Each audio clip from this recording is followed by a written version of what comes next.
how could we promote the idea that, hey, don't just put up a galvanized, boring-looking bike rack. I mean, let's let the town use this as a way of being an image-promoting concept. Well, as the ordinance is currently worded, we don't have anything that could require someone to do that. We can certainly, as we've done with bicycle parking facilities in the past, ask them to maybe go in a certain direction. We don't want I don't think, at least the staff level, we don't want to create an ordinance that's too rigid, and it, puts somebody in just one style of bicycle rack only. Of course, if that's what you all want, that's fine, but we wanted to leave it open to the site to, sometimes you can blend the bicycle parking facility to kind of blend in with the architecture of the facility that it represents. So it probably would just be something that would be looked at on a case-by-case basis based on the proposed development. We don't want to, we certainly wouldn't want to approve facilities that are visually unappealing. Well, setting aesthetics aside, I mean, this issue really ties in to some extent with Alderman Markley's concern, and that is, it may simply cost more to put in something as aesthetically interesting as some of the things you've shown versus something that's completely ordinary. Right. And from a strictly financial standpoint, there may not be much incentive on the part of a developer to want to do that.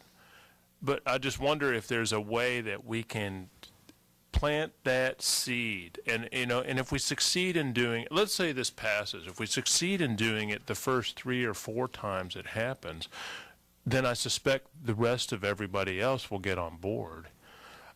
So I agree, we can't rigidly mandate it, but I think there needs to be an attitude on the part of people reviewing the site plans and folks in the planning department, and even if we send it for outside review, that they have a perspective that says, let's be interesting about this, and try to promote that among the people who are going to install it.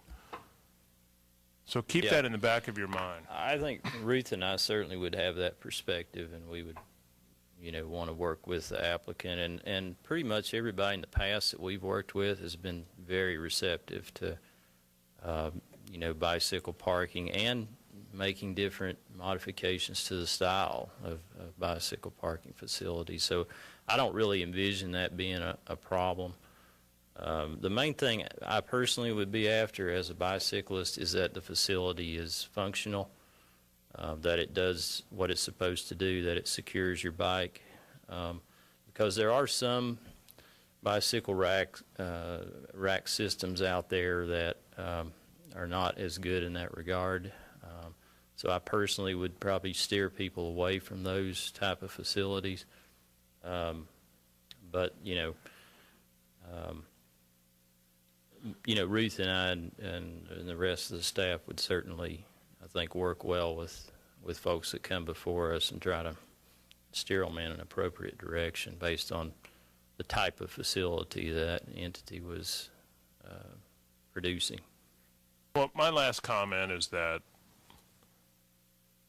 as roads began to be widened in the town 25 years ago, if the notion had been there to include the bike lanes, we'd already have them in most segments of the town, instead of just the beautiful lanes we now see on Campbell Station Road. So I view this issue similarly. Let's prepare for the future now. It's a minimal cost.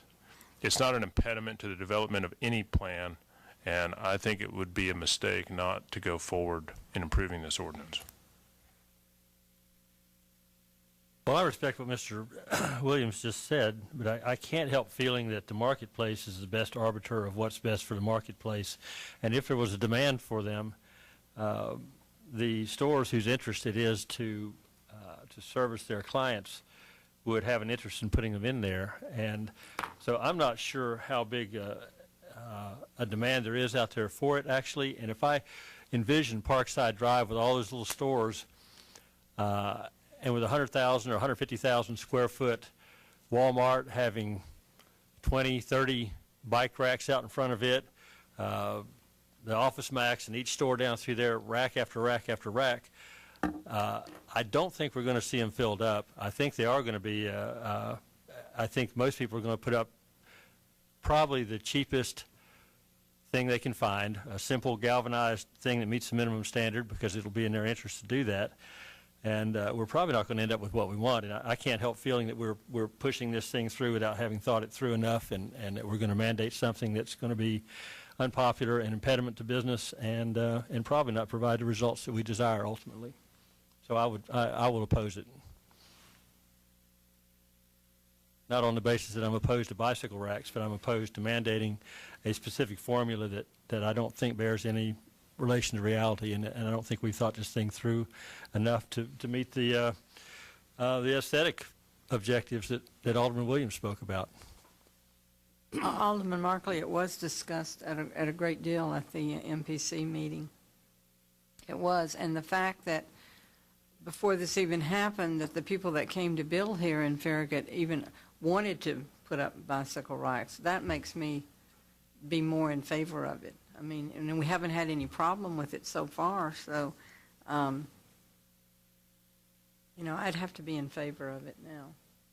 The ratio that we came up with, 1 per 5,000, like I said earlier, is very, very conservative. It's a minimum. Most people probably will exceed that. But, you know, in looking at other uses, a lot of communities are 1 per 1,000, and that's not uncommon. So this is, you know, minimal.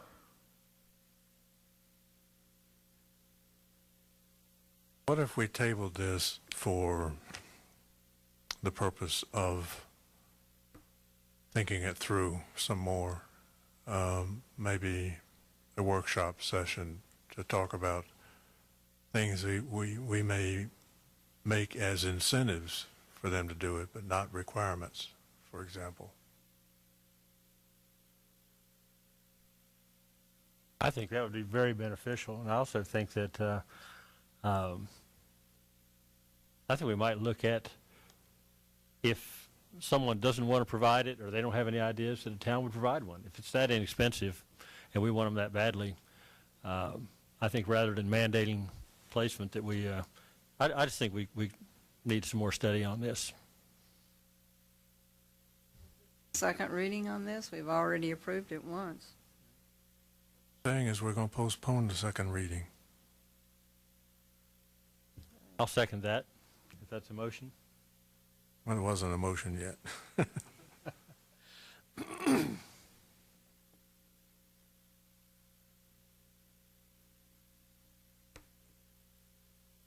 Well, I'll move. We postpone it, discuss it some more before saying yay or nay on this.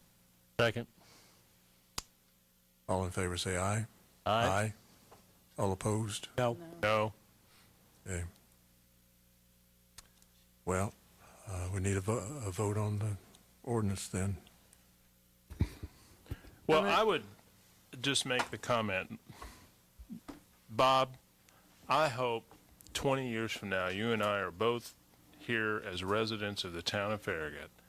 And I am going to wager the finest bottle of Italian sparkling water that we could go for a walk in the town in 15 years, and we will find bicycle racks in front of retail establishments with bicycles locked up there, because the cost of gasoline will be $5.50 a gallon, $6 a gallon, and we're going to see this happen.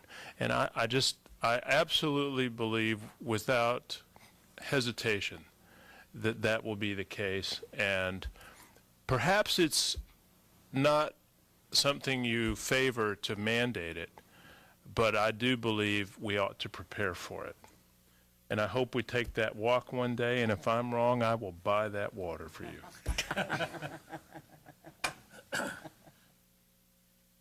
All right, we need a motion, one way or the other.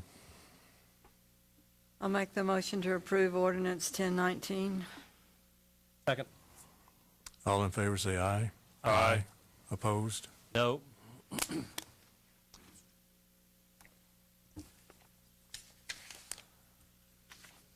Next item is Town Administrator's Report. Yes, sir, Mayor. I have one thing tonight on just an announcement. On Monday, February 7th, from 6 to 8 p.m., we'll be holding a Citizens Forum and Citizens Summit to discuss the Board, Mayor, and Alderman strategic plan that they've been working on over the last month and a half or so.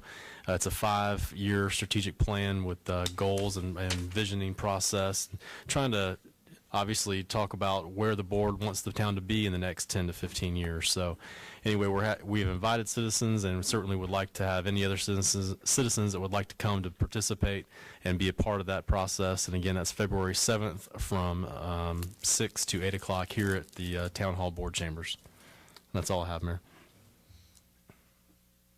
Associate Town Administrator's Report.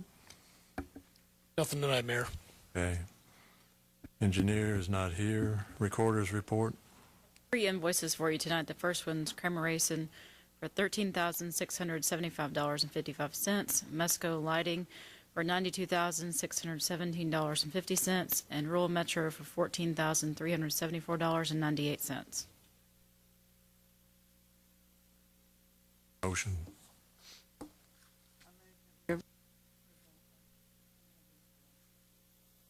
Second. All in favor say aye. Aye. The attorney is not here, so we are ready to adjourn. Welcome to you Boy Scouts, who I'm sure are here for a badge, right? Merit badge. This was short, but at least we had some controversy, so hope you learned something.